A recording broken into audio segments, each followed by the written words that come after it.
Whether you like it or not, networking is essential to your career and business success and growth. There are many different ways of networking that require you to invest time and energy to nurture the relationship, such as through social media, virtual one on one chats, or attending in person events. Networking online versus networking in person are totally different experience and vibes. Networking one on one versus networking in a group setting at an event require different approaches.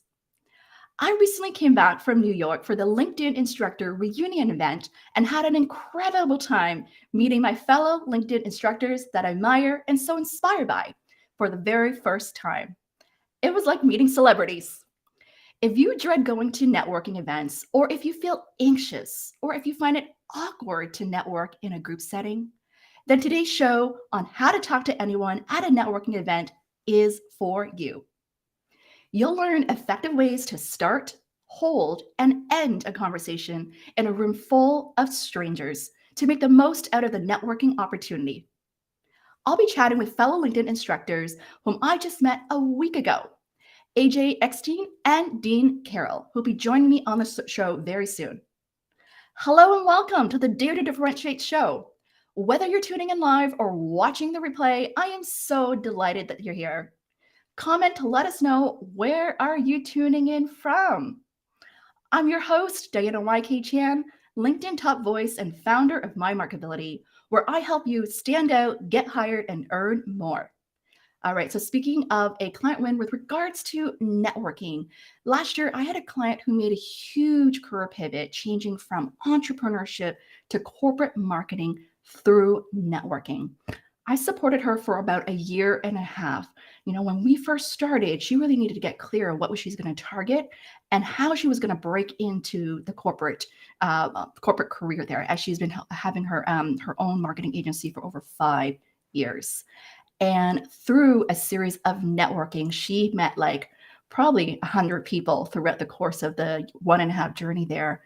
She landed an opportunity through one of my executive clients. And the way they met was through a networking event that they attended that I hosted there. And since then, they, stay connected. And a few months later, an opportunity unfolded. And so that really speaks about the power of networking and attending events. If you need help with your career transition and job search, feel free to book a complimentary call with me on my website. Follow me on LinkedIn, YouTube, and Instagram.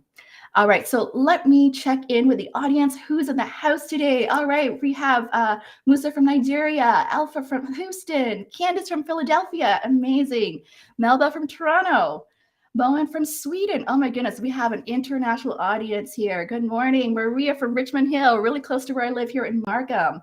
And we have Saudi Arabia, amazing, a very international audience here.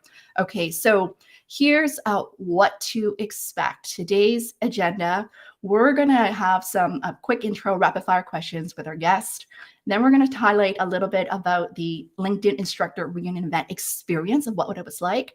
And then we're going to go into some practical advice on how to network effectively in person.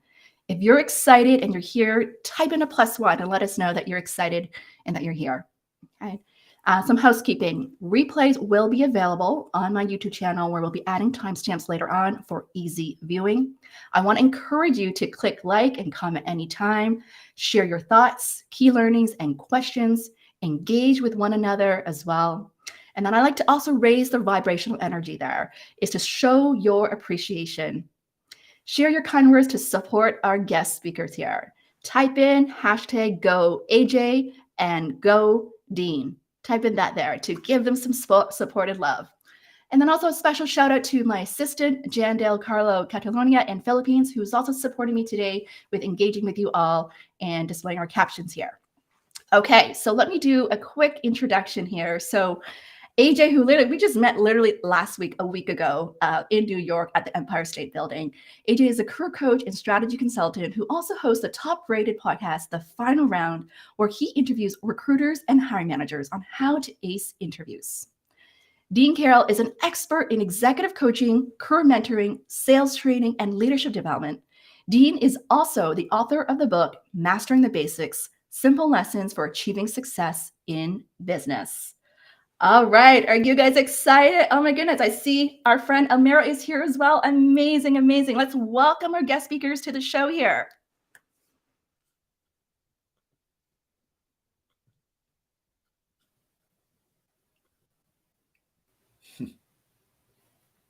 Hello, hello. Hello, hello. Good to see you both. Thank you for Good. having us. Yeah, thank you so much for being here today. We literally just met in person a week ago, and both of you followed with me after the event and we connected. And I remember just a couple of days ago that I said, "Hey, are you interested in coming to my show?" And both of you said yes immediately. So I really want to acknowledge you for saying yes to this opportunity. And I know we're going to have a lot of fun today. Absolutely. Well, I think that's one of the best pieces of advice just to start off with, Diana, is most people don't follow up, right? And the whole point of a networking event is to continue those relationships. So I think that is the first do. What everybody should be doing is follow up with those people that you met at that event or that place, location, to see what opportunities may come from it in the future. Absolutely. Follow up, follow up, follow up. And I know, Dean, this is something you're used to being in sales as well, the importance of follow up, right? It's not rocket science. Somebody has a question or they want to say hello or they want to check in with you, follow up immediately. The first one there usually succeeds. Yeah, isn't like it their stats like 7 to 8 times follow up to close the sale there, to close the deal. Boy, I know that Amazing. well. So we're going to start off with some rapid fire questions to get to know you guys a little bit more there. So first off here is, where are you based?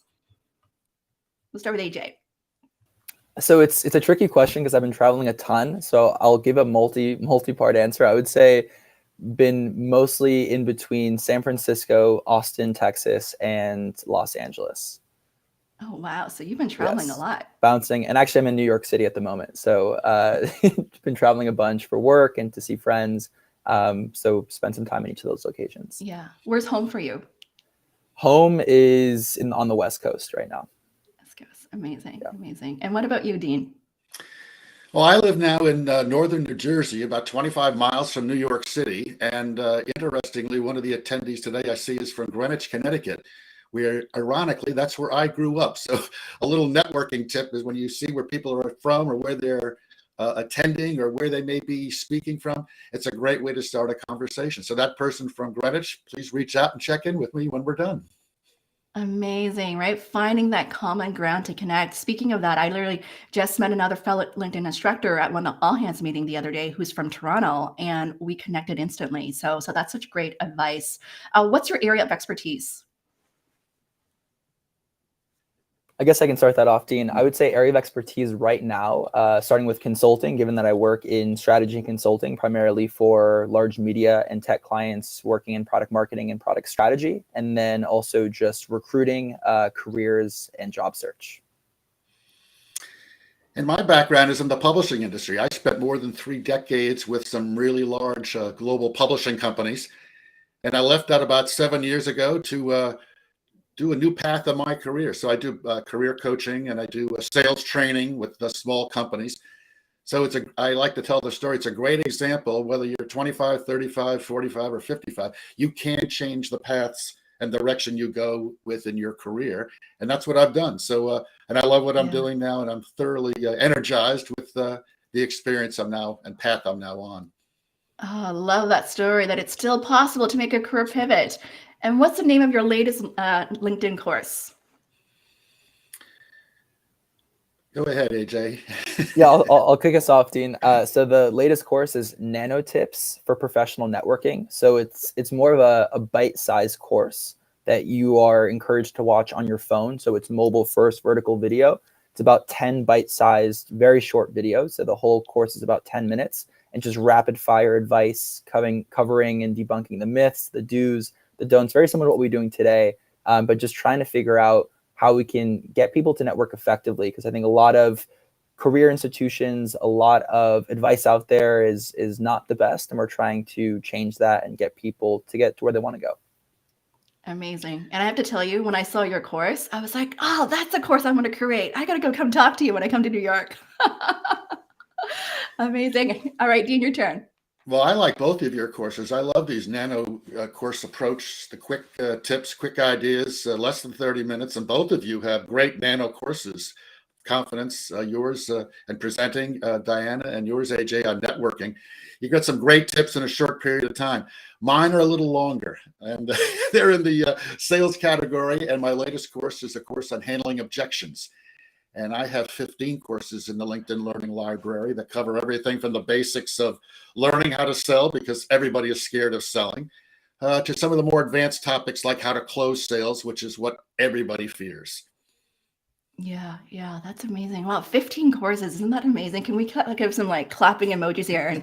And Dean, I've been following you for years, I have to tell you, because of all your courses. I've been following your work as well. So you've really inspired me as well with all the courses that you have.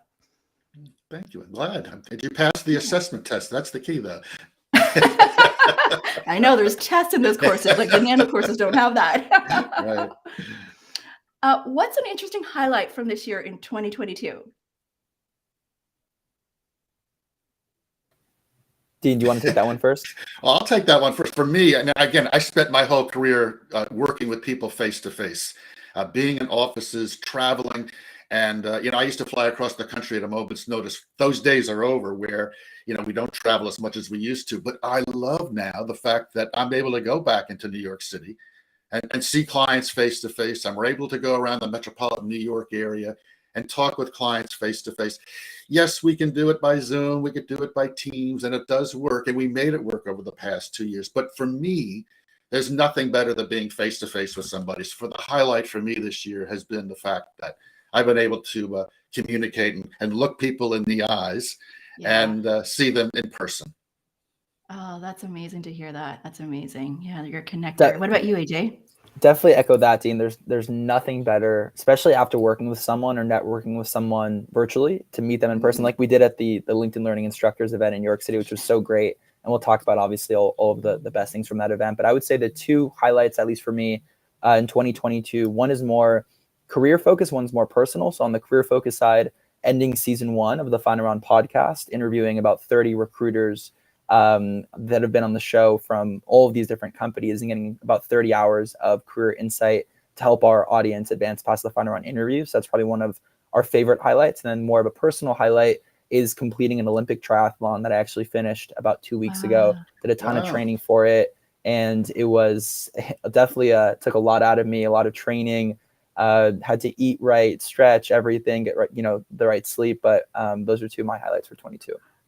Wow, that's amazing to hear. Congratulations on that. That's amazing. I'll share a little bit of my highlight here. So this year for me, the highlight, going back to in person, the personal highlight was definitely going to Paris recently in August for a women's mastermind. And it made me realize how much I missed the in-person.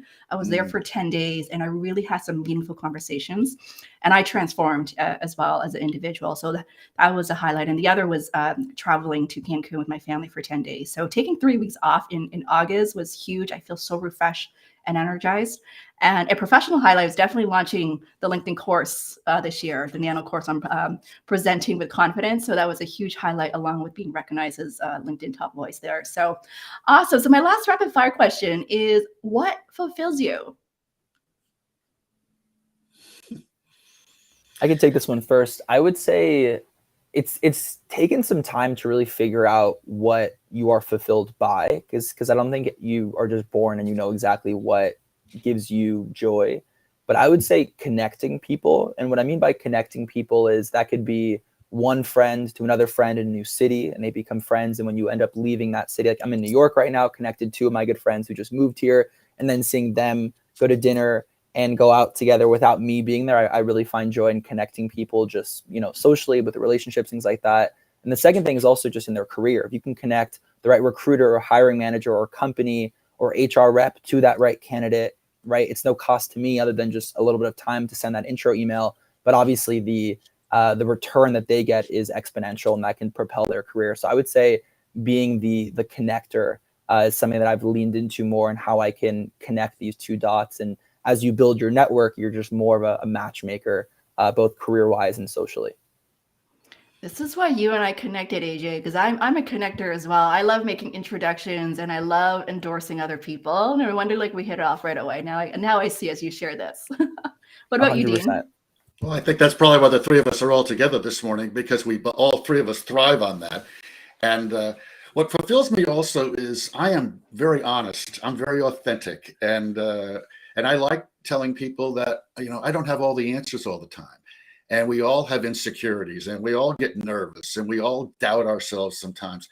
And it's funny. Even at the networking event and the LinkedIn reunion, a number of instructors said to me, "Oh, Dean, you're such a great networker. You're always so confident and outgoing." Well, I'm not like that all the time, and I do have insecurities, and I like letting people know that I've had those, struggles just like everybody else, and that helps other people, overcome the obstacles and difficulties that they may have. So that honesty, I think that I like to talk to people about, is something that fulfills me. Yeah, amazing. That's amazing there. So we have two quick questions from the audience before we dive into the next part here is AJ, Elmira asked you, what did you do to train for the triathlon? And how does that training relate or align to your approach to career life and networking?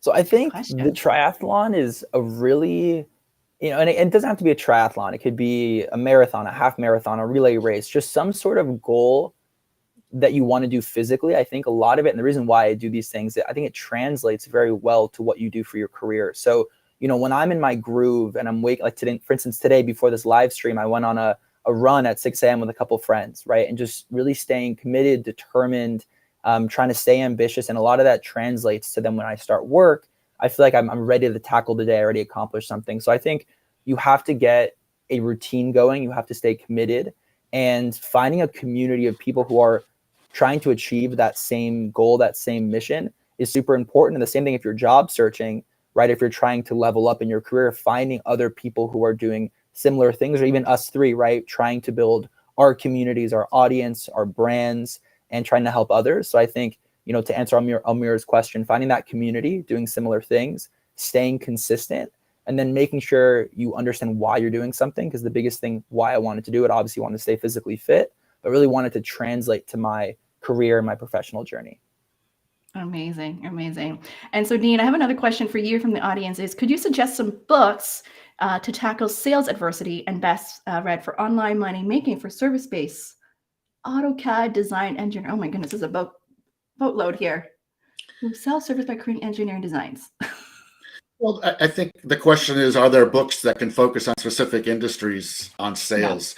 And one of the things you have to be always concerned with is there are thousands of books on sales and thousands of ideas and thousands of approaches, methodologies of approaching the sales process. And that's where people get overwhelmed because you overread, you overthink, you overanalyze. And the trick is, I think what's more important initially in sales is to find a good manager, a good mentor who can lead you and direct you in the right direction. So it's not, so to speak, the thousands of books out there and finding that best one. Find one, read one, and get a couple of tidbits from each book. And, it's a $20, 20-pound investment, no matter where you live, for a book. And you can buy it electronically or in print form. And that $20 investment, if you can find 2 or 3 great ideas, then it's an investment that pays a lot of dividends. So look on your local bookstore, go see it on the shelf, or go on an online account and pick 1 or 2 books from their bestseller list and start there. Amazing. And also, amazing. One other thing to add to that, if it's okay, Dean and Diana, I think a lot of people in the audience might be saying, "Oh, well, I'm not pursuing a career path in sales. I don't want to be a BDR, SDR. My path is not sales." And that's what I originally thought. But then you come to realize that everything that you do, no matter what career path you choose, is sales. Even getting a job is selling yourself. Even networking is selling yourself.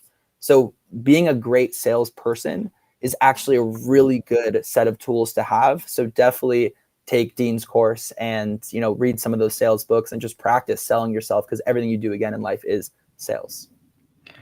I can't agree more, especially handling rejections and objections, right? So I totally agree with that. Okay, so let's move into part 2, where we're going to talk about the highlights of the LinkedIn Instructor Reinvent. For those who are just tuning in, welcome to the show on how to talk to anyone at a networking event.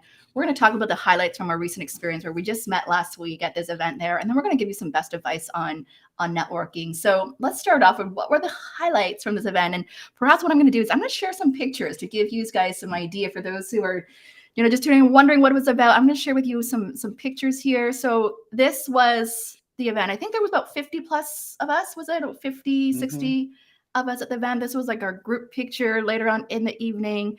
There was another group picture here. Let me see here if I can move into the next slide here. Yeah, this was the end of the night. There was about 10 of us left. Like AJ was still there. We all decided to go to do for more drinks and chat more. This was like, what time was it? It was already 6:30, 7 o'clock already. After 3 hours of networking, right? AJ, we were still energized. And we decided to go to a hotel for some drinks. And we stayed there for another almost 2 hours. Like I know that was past 9 o'clock that we stayed out. Like that day, I networked from 10 to 9. Like I was out all day and we were still all excited to go out there. This is another group picture. Amara, who's my content manager, we had like a group chat, like a group chatting to get to know each other. And then lastly, I had a picture or a selfie with AJ here. So why don't we talk about what were some of your highlights? What did you love about this experience? Well, for me, it's just the fact I got a chance to meet people face to face who I've talked to for whether it was 6 months or a number of years. And, from Gemma Roberts to Aaron Shrimpton, Chris Croft, Miles Croft, AJ, you talk about, triathlons, Tatiana Kolovu, who is Yeah. a big all-star instructor. She's a triathlete, and seeing her in person, you can understand the energy, on a Zoom call or watching their courses, but when you see it and able to experience face to face, it is really terrific. I think the other thing for me was also people who I've watched their courses and I have never met before. So it's Jim Rogers. He does courses on construction, which are far from my field of expertise, but he is so engaging and so terrific. And to actually meet him in person was a real treat, because what you see is what you get from his courses and in person. So for me, that was the real highlight, meeting people that I've talked to for a while and able to see and spend some time with them face to face. Yeah, that's amazing. What about you, And AJ? I definitely echo that, Dean. And I would say it is one of my favorite things, especially in this virtual world that we live in, is meeting those people that you meet online in person. And I guess, a quick example is I actually just made a LinkedIn post about this on my profile, that I met someone on LinkedIn who turned out to be a fellow podcaster. We hit it off, connected on some other social media apps, and fast forward a couple months, and I got invited to go to Nicaragua on a surf trip with him, his family, and some of his friends, all because we met, online. So I think those in-person meetups are things that I would really look forward to, and traveling all the way across the country to come to this event. So definitely meeting people in person. I would say meeting our content managers. I know Diana, I think we have the same content manager, and I think Almira is in the chat and she's watching live. So Almira, shout out to Almira and Zoe, also people we've worked with on the content side who work at LinkedIn. Great to meet them in person. And then someone said a great quote that really stuck with me about this event and all of the LinkedIn Learning instructor community.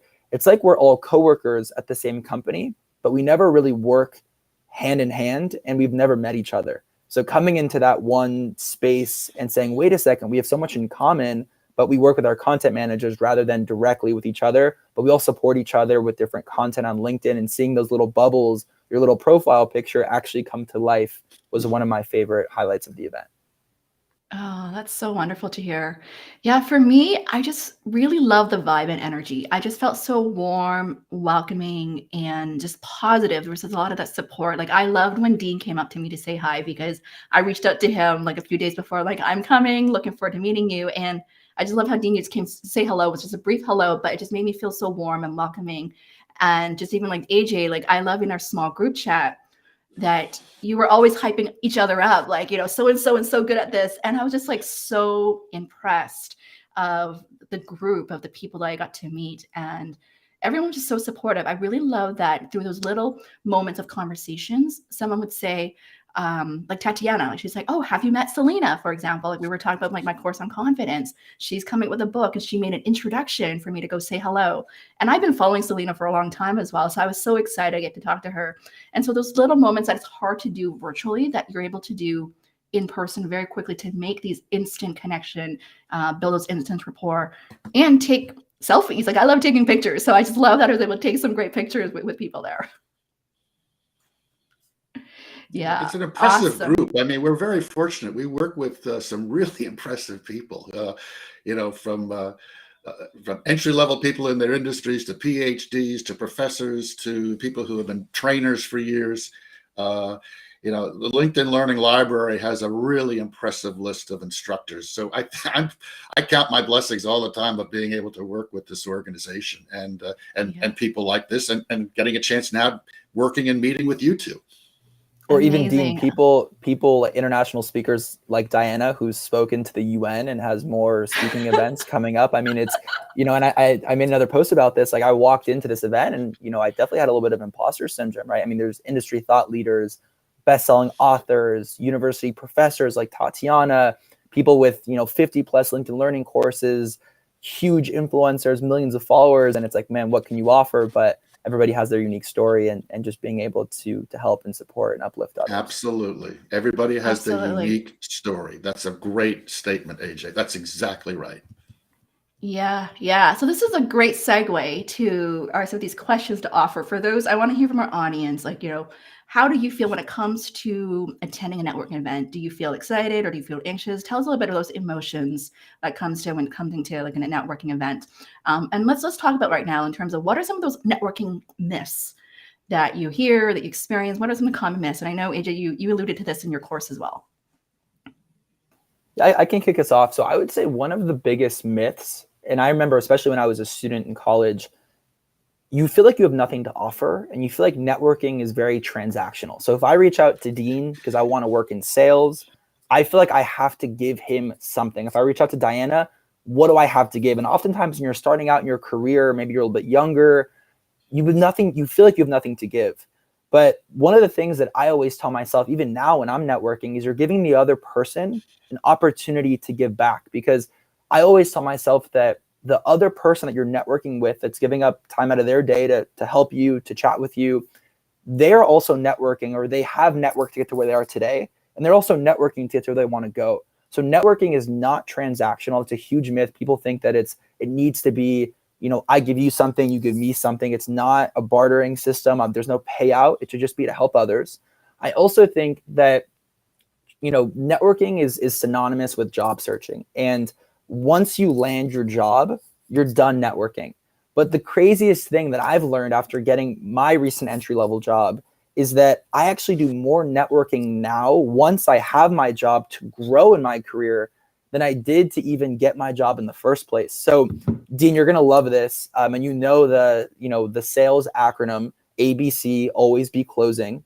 I have an acronym for networking. It's always be networking, because I don't think that networking has to happen at a networking event or at a LinkedIn Learning instructor event or at a career fair. It could happen at Starbucks, at the library, on the street, getting to a taxi, and even at the airport. I mean, if you just put yourself out there and start chatting with people, and instead of being closed off with, I know I'm wearing earphones right now, but instead of being in your own world, try to be more open and just literally talk to anybody, and you never know what they may bring. And so many opportunities have arisen because I've been more open to meeting people and networking. So I think the second myth is that networking only happens in certain times, especially just in the job search, but networking should always be happening if you can tell yourself to put yourself out there.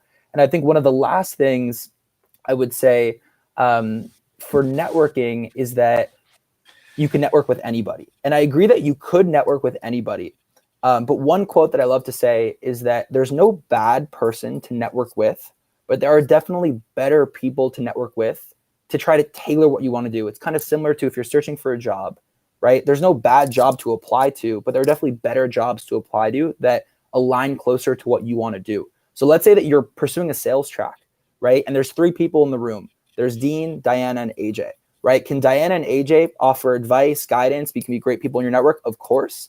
But if you chat with Dean, Dean has a lot more to offer in that sales track.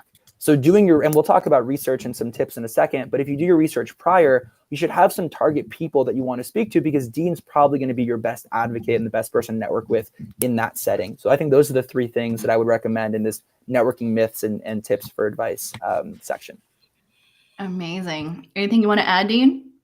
Well, I'm going to recommend people watch AJ's course. It's 20 minutes and it's got great tips. I watched it the other day, and it has all the basic tips of how to network. I'd also recommend, AJ, you mentioned and Diana, your content managers on this call, Almira Pratt, Pratt. She posted something, I think yesterday, or the day before, about her fear of networking and going into a room We all experience it. I think one of the myths is that some people are just born to network. I love when people say that to me. Dean, you network all the time. I walk into a big room and I get intimidated just like everybody else. And it's like for 35 years of doing sales training, when I bring up the word networking, immediately that can suck the energy out of a room because everybody groans, because we're all a little intimidated by going into a room with a lot of people.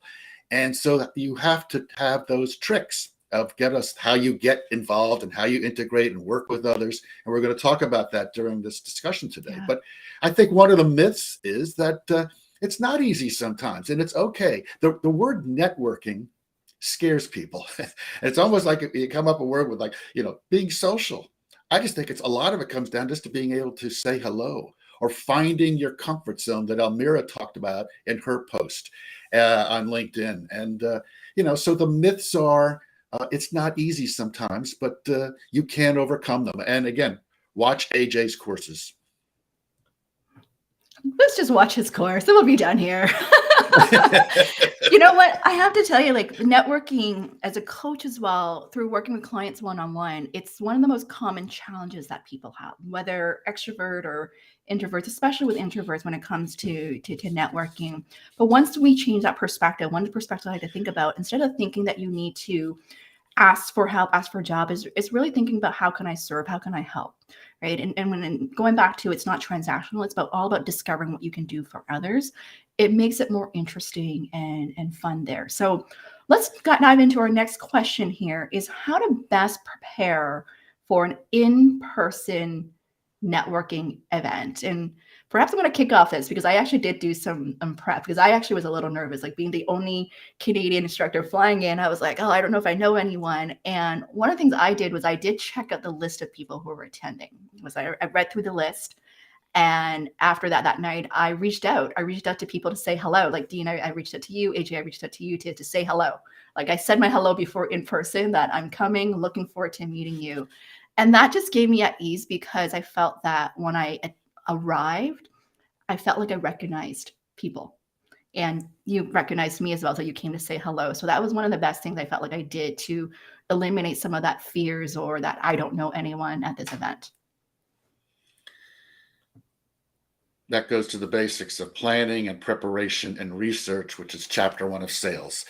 And whether you're in sales, whether you're in marketing, whether you're doing networking or whatever you may be doing, that research gives you the confidence to meet people. Not all 50 people, but you pick out 5 here, 6 there. I did the same thing. I printed out the list of all the attendees, where they're from, what courses that they've done. I can't memorize 50 courses of what everybody has done. But AJ, I knew yours. Diana, I knew yours. I knew the new ones that have come out from Aaron Shrimpton or Gemma Roberts or Chris Croft, whoever it might be.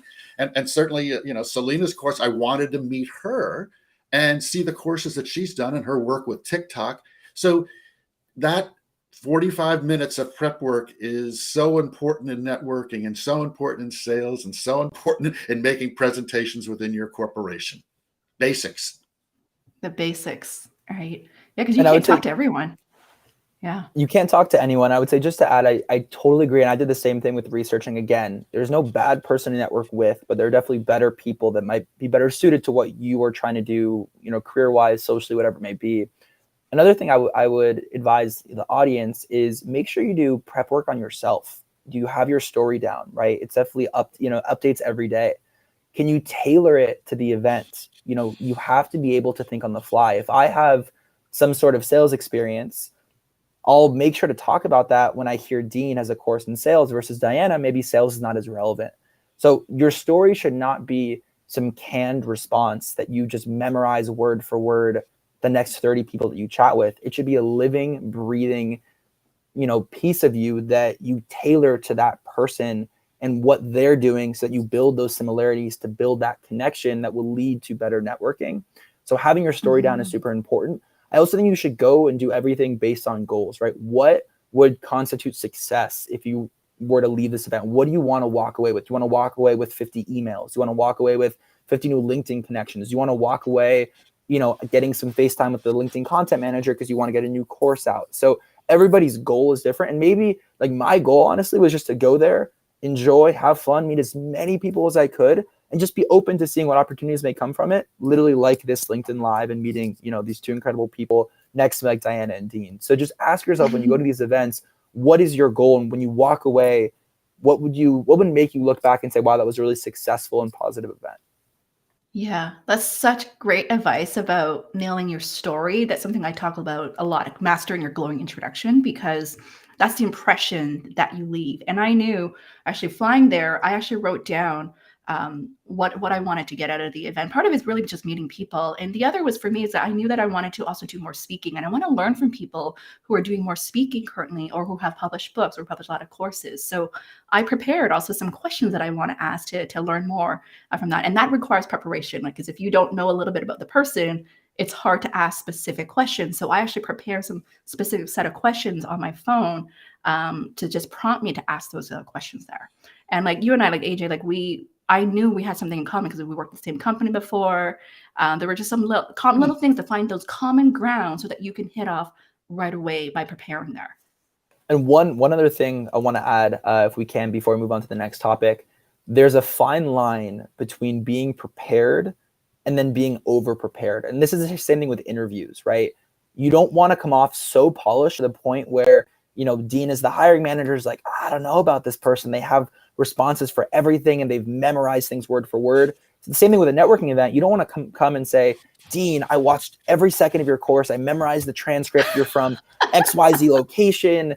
And it's almost just like, whoa, that's a little bit too much. So I would advise people as well, you want to be prepared, but also stay fresh, stay organic, be nimble, be able to be agile and flexible on the fly. You don't want to come off as, running to that one person that's your target and then just regurgitating what exactly you were going to say, bring out a script of questions, like just, still be yourself, but come prepared. Yeah. That's a great advice there. So let's move on to the next question, is how to introduce yourself effectively. So going back to telling your story, we've heard a lot of different versions out there that night. Like, what are some things that you felt was interesting to you, or what's your formula to introducing? I think that's what scares people. You walk into a room and you say, how am I going to introduce myself? And what am I going to say? And you see 50 people staring at you and you feel self-conscious. And you say, where am I? Do I get some food? Do I get a soda? Where do I go? And for me, it's being selective. Find one person. And don't overthink this. It's say hello. That's not rocket science. Hi, my name is Dean Karrel. I'm a career and executive coach. I do sales courses with LinkedIn Learning, and I live in northern New Jersey. Nice to meet you. It's like, how hard is that? But it does take a deep breath to find that first person to go to. And I think for me, that's the advice I give. Don't look at 50 people or 100 people in a room. Find the one person. There's somebody just like you who is as nervous as you, who's standing off to the side, who's trying to navigate also. That's the person you go to and say, good afternoon. My name is Dean Karrel. It's a pleasure to meet you. And it goes from there. That's a basics of conversation. Yeah. And I would say to add on to that, obviously everybody at this LinkedIn Learning Instructor event is probably creating content on LinkedIn, has a LinkedIn profile, and the only way they got invited is that Almira and Zoe invited them. But the second thing is that they launched a course. So my opening line to everybody was, hey, great to meet you. It's awesome to be here. We're in the Empire State Building. It's such an honor to be here. I feel blessed to just get this, this invitation and these incredible people. And just the easiest thing to start with, what everybody has in common is, what's your course? They answer, you answer, and then you see where you can take it from there. But that's probably the opening line. And, if you go to a career fair at a university, a lot of the employee representatives that these companies, especially the larger companies, will bring to, let's say I went to University of Southern California, USC, all of these career fairs, the employee reps are usually from that school. So starting with USC, talking about what you're majoring in and where you live and all those things, you want to start with some common ground. And then once you get different pieces of the person, then start to figure out where you want to take the conversation. Yeah, that's such great advice. I think where you're getting at, J2, is really the icebreaker. Like, even before introducing yourself, what's the icebreaker to have that common ground to instantly connect? And I think that's so important. Like, it's just, to me, I feel like it's really a big part of your warmth and energy. Like saying hello, that you feel excited. Like even Dean, like I know you came to say hello. I felt welcome. Like that's how I felt, even though it was a so brief moment. And how do we make each other feel has a huge impact in terms of the impression that you leave. So I think that that's first thing first, like before even introducing yourself, is like, how are we showing up and how do we make each other's feel?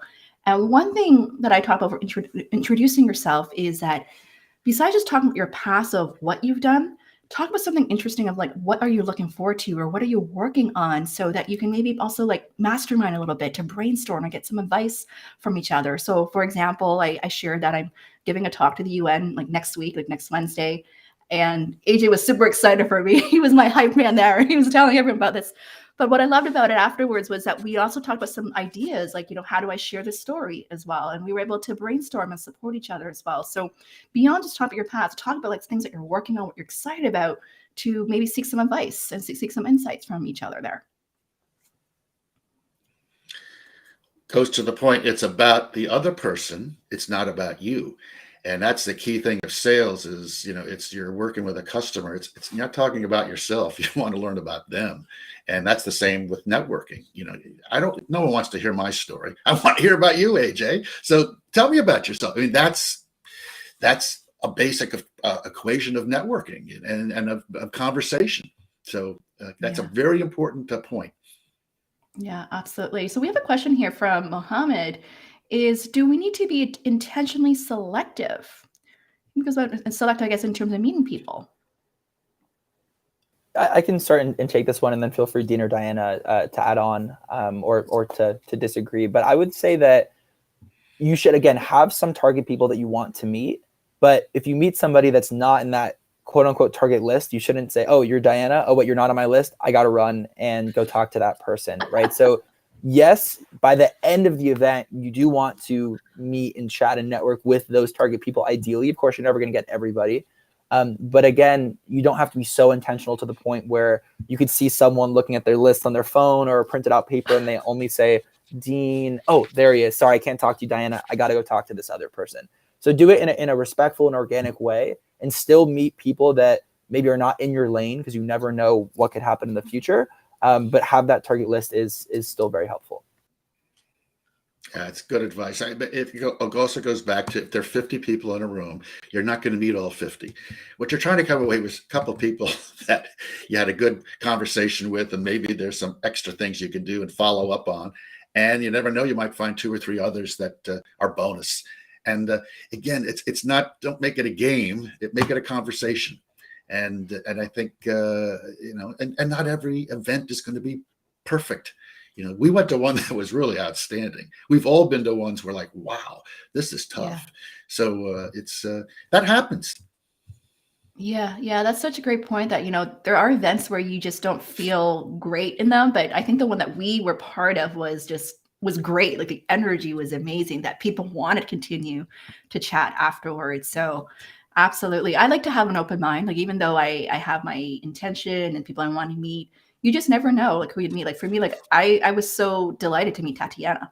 She was part of that group, the breakout group that we had, and it was just fabulous, like to meet people, like other instructors that we met, to have these unexpected conversations there.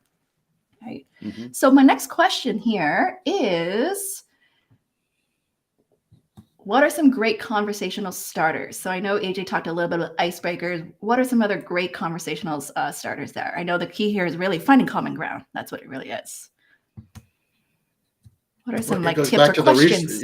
It goes back to the research part. Again, even for today, as you say, you're from Toronto. You talked about Martin Waxman, who's a LinkedIn learning instructor who's from Toronto. I used to work with a company that had an office in Toronto, Diana, and we have about 75. I have 75 connections in Toronto, and I'm trying to figure out who exactly you might know also. And AJ, on your profile, you said you're from, I guess at one point you were in Austin. Is that correct? Yeah. So there's Kim Kaup, who's a LinkedIn learning instructor, and Sarah Canaday, who's a LinkedIn learning instructor. So those are ways you can develop connections and develop conversations. And it's looking at their profiles. You can learn so much in this day and age. The old statement, 6 degrees of separation, that's no longer in play. It's really 3 degrees in this day and age. And you could find some connection with anybody, where you're from, where you live. How did I start out today? There was somebody, again, attending here from Greenwich, Connecticut, where I grew up. So there's always some connection or something that is a talking point. Yeah, yeah, that's such great advice. I'm going to share a quick story. I met Melody Wilding, one of the other fellow Mhm. instructors, and when I checked out her profile, I saw that she has her book, Trust Yourself, and I actually have the book right here. My client got it for me, Trust Wow. Yourself. That was a conversation start. I'm like, oh my God, I have your book. Oh my goodness. And that's how we started the conversation. And because of that, like I'm bringing her onto the show next month. And I shared with her, like I actually recently did a photo shoot in the summer where I was holding her book and she couldn't believe it. She was so excited. And that was part of her, breaking the ice that I have your book. And she was so excited. And I remember like I was checking our conversation history. She actually a year ago reached out to me that she wanted to send her book to me as a gift. And then a client sent it to me as a gift. So little things like that is a great way to connect with people there. Or someone, who did I meet? Was it Chris? Yeah, Chris Croft. He told me that he watched my entire course. And that was a conversation starter for us to talk about of some of the tips and all that, to exchange ideas, little things that you pick up on to have a conversation. Excellent advice. Anything else you want to add in conversation starters? Yeah, I know. I wanted to. Someone wrote here that they dread having these conversations, like networking conversations, and it can seem awkward. I saw someone earlier today; they dread having it. It could seem awkward, and to me, so how do we show up? Do we show up as curious and interested? I think that was also in your course, AJ, about be interested and be interesting.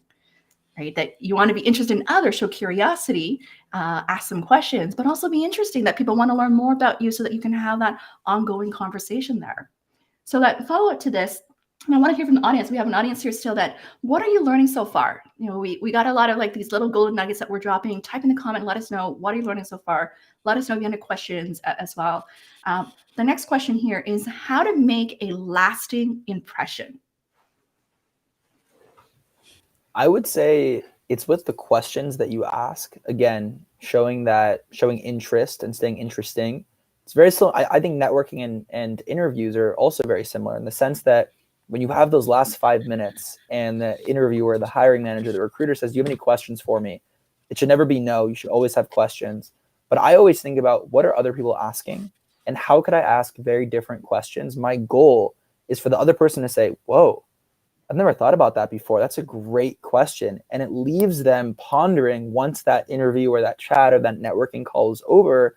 They're like, man, Dean did his research, or Diana asked some really thoughtful questions. And I wonder if she joins our company or we work together or partner in the future, what other questions is she going to ask? And is she going to challenge the status quo? And is she really going to push things forward? So really think about how you can ask really good, deep questions. Once you, again, what Dean was saying with sales, once you get enough information from the other person, think about, don't just ask normal questions. You can ask those questions in the beginning to break the ice. But as you're going through that conversation, especially towards the end, people are not going to remember what you said in the beginning or the middle. They'll remember what the last 5 to 10 minutes of the conversation were. So ask really deep, thoughtful questions that show that you did some more deeper level thinking than just the average questions that people ask.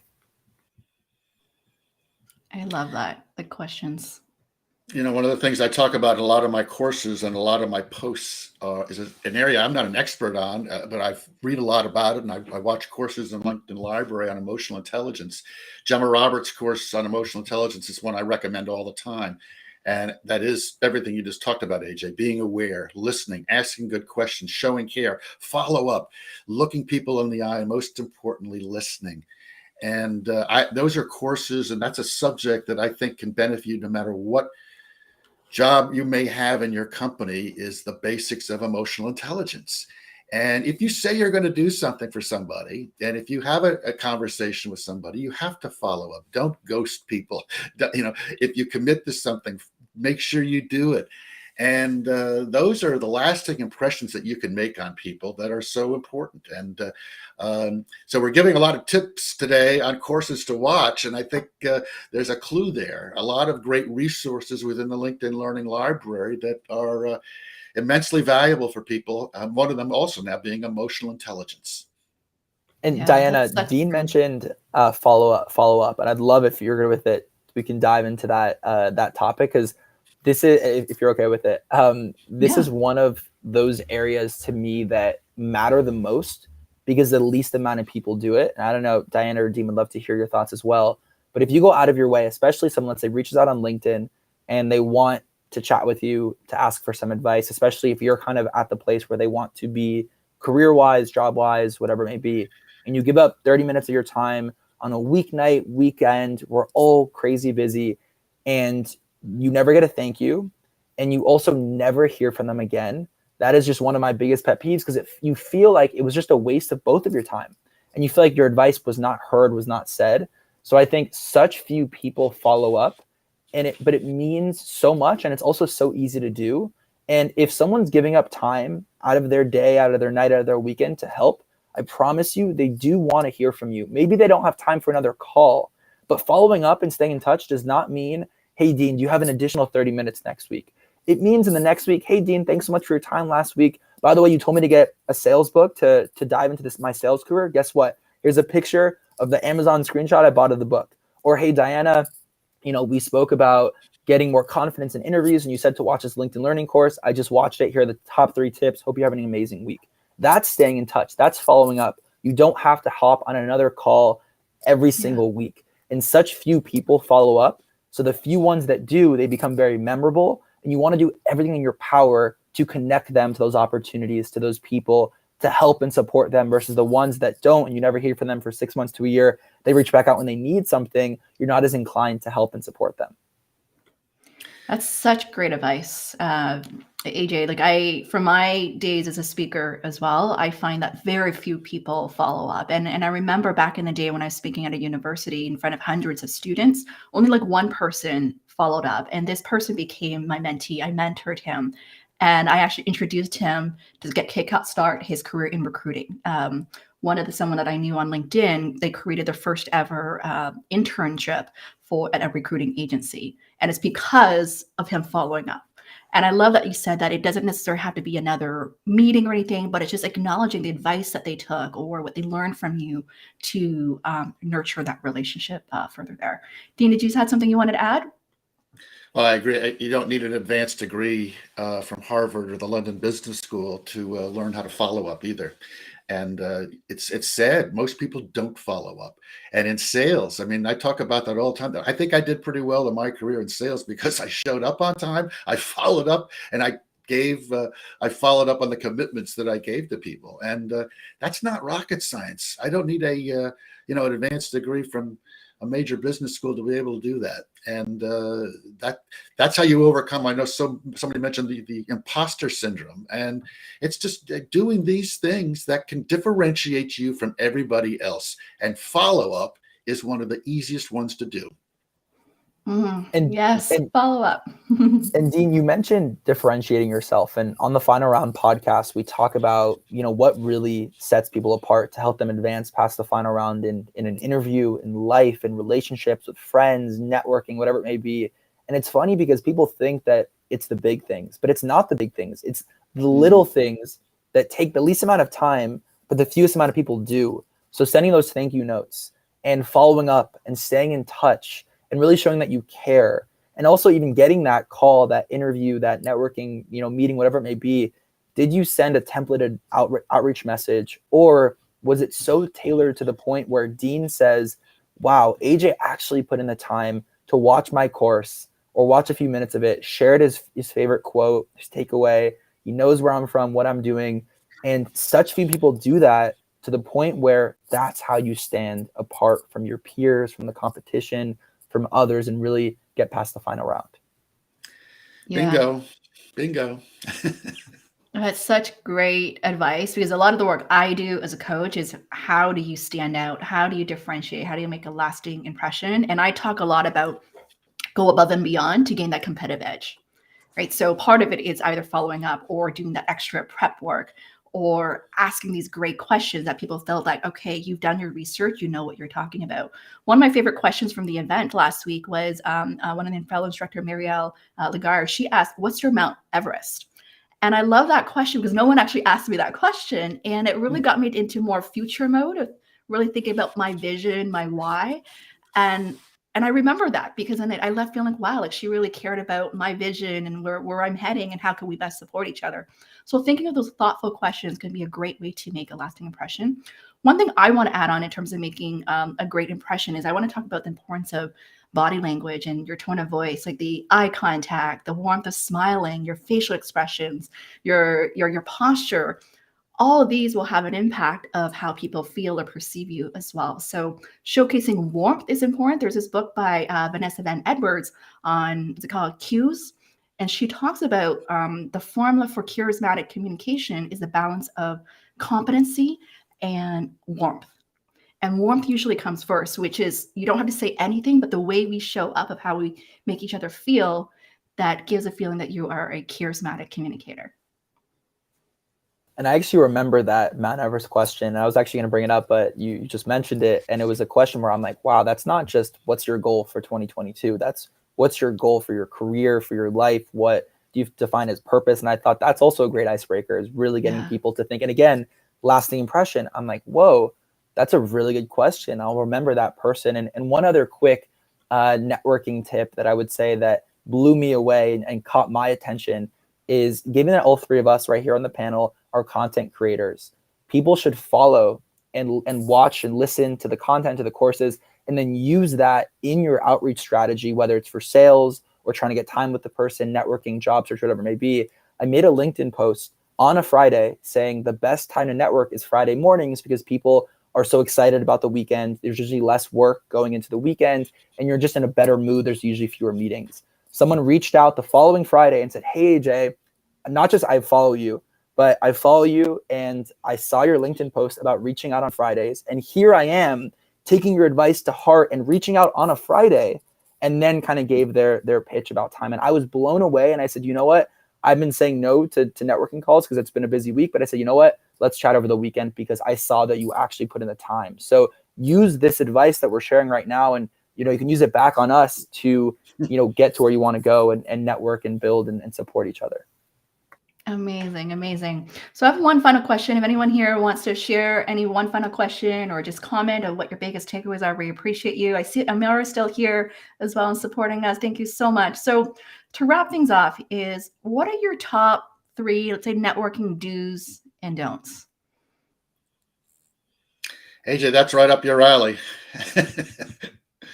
So I think the do's are just the opposite of, or sorry, the don'ts are just the opposite of the do's. So I'll give three do's.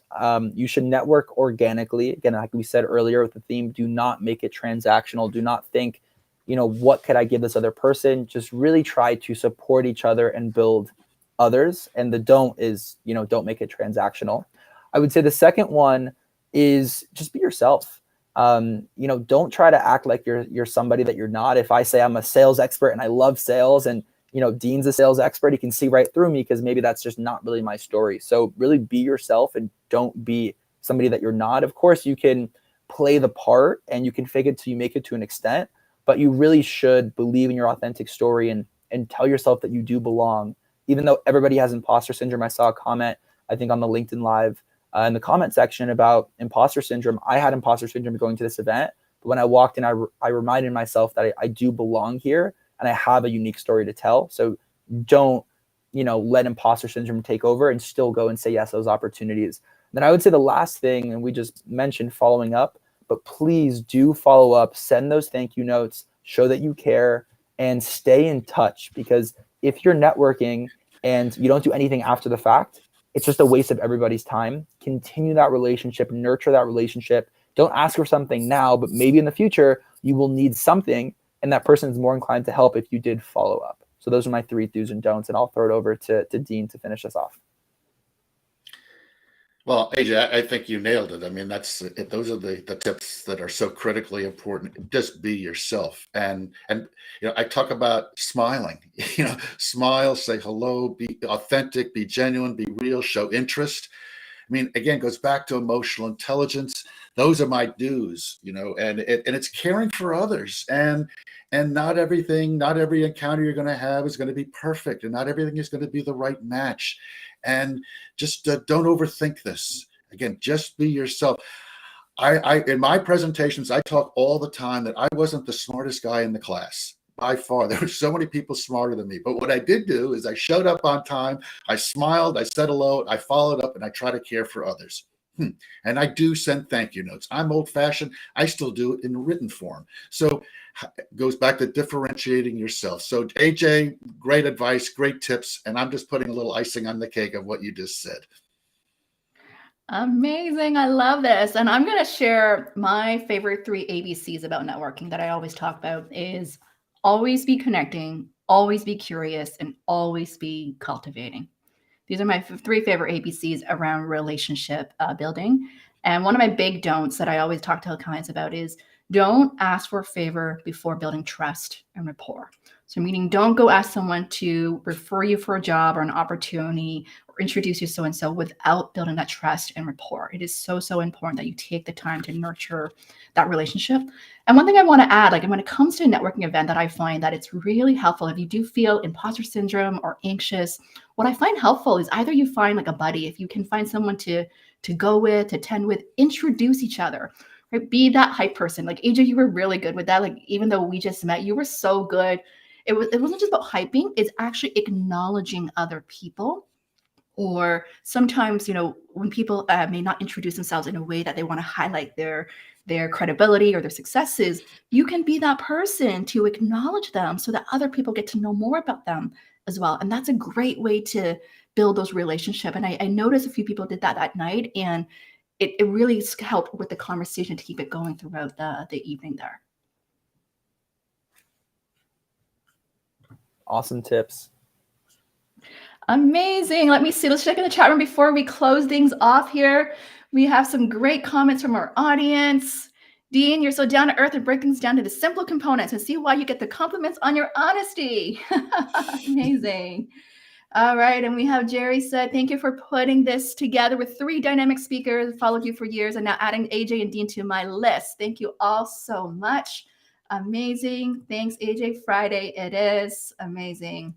Yeah, Steven. Yeah, Steven's been following me quite some time. He's so good at following up. It can be simple as sending a genuine DM. It could be simple as that. Like, it doesn't have to be huge or anything, right? A simple DM. Like Steven actually sent me a voice message. Like when I was telling him that I'm coming to New York when I meet with them and he wasn't available, like he sent me a voice message. Actually a video, I believe. It was actually a video that I saw. And I was like, that was so kind. I did to personalize that message there. Personalization is key, right? Yeah, amazing. Great point. Be yourself. Awesome. Well, thank you. This was so fun. I hope you guys had fun. Thank you so much, AJ and Dean. Absolutely. Well, thank you so much for inviting us. And just for everybody out there, I was going to say, just know that, Dean, myself, Dana, we didn't know each other a couple days ago. And because we put ourselves out there, we overcame imposter syndrome. We went out of our way to meet each other. Then opportunities like this come about. So always be networking and stay interesting and stay interested. That's amazing. So true. Great point. Yeah. So to wrap things up, where can people find you? I spend my time on LinkedIn. I post all the time on LinkedIn, and I'm regularly posting videos and content on LinkedIn. And that's my primary avenue for reaching me. D. Karrel at LinkedIn. Perfect. And check out his latest course. I would say, and just to add on to that, LinkedIn as well, always very active, obviously on LinkedIn and also on any social media at The Final Round or on our website at thefinalround.com. Yep. And your podcast there. Amazing. Check out that course as well. And feel free to also check out my course on presenting with confidence. There's so many amazing courses out there that's coming out. So we really want to encourage you also to check out all the other courses that are out there. Thank you so much for being here today. I hope you all had a great time and feel free to follow up with us. Thank you. Thank you, Diane. All right, you take care, all. Bye.